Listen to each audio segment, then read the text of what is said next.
Everyone, happy new year সবাইকে। নতুন বছর সবার খুব ভালো কাটুক। আমরা আজকে অফিস ছুটি, তো কোনো প্ল্যানিং ছিল না, একদম সাডেন প্ল্যান করে জাস্ট একটু ইকো পার্কে কিছু টাইম স্পেন্ড করা। আমার হাজব্যান্ড আর বোনকে নিয়ে বেরিয়ে পড়েছি। আর বাইরে বেশ ভালো ঠান্ডা, মানে ঠান্ডাটা রোদও উঠেছে খুব ভালো, বেশ ভালো লাগছে। দেখো বেশ ভালো ঝলমলে রোদ উঠেছে।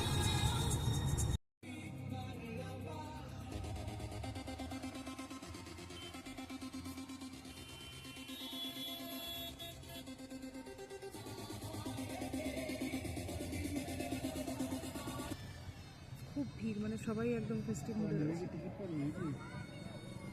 চলো কেমন লাগে দেখি। আজকে দিনটা আশা করি ভালোই কাটাতে পারবো, তোমরাও নিশ্চয়ই খুব ভালো কাটাবে। তোমরা কী করে এই 1 জানুয়ারি দিনটা কাটাচ্ছ সেটা জানিও। ইকো পার্ক তো পৌঁছে গেছি, বাট পার্কিংয়ের জন্য গাড়িটা অনেকটা পেছন দিকে নিয়ে যেতে হয়েছে, একদম সেই 7 নম্বর গেটের ওদিকে। তো ওই জন্য একটু লেট হয়ে গেল। দেখিতেও পেয়ে গেছে। তো 1 জান বলে আজকে প্রচণ্ড ভিড়, মারাত্মক ভিড়। মানে আমরা পার্কিং করতে গিয়ে আমাদেরকে ট্রাফিক সার্জন দেখিয়ে দিলেন যে 4 নম্বরের পাশ দিয়ে, গেটের পাশ দিয়ে, বাট আজকে মারাত্মক ভিড়, প্রচণ্ড ভিড় আজকে। মানে যেতে যেতে যেতে 5, 6 মানে রীতিমতো 7 নম্বর গেটের কাছে আমরা পার্ক করতে পারলাম।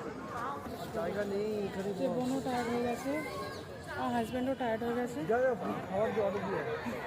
এবার যতক্ষণ না পেটে কিছু খাবার পড়বে ততক্ষণ আর এনার্জি আসবে না।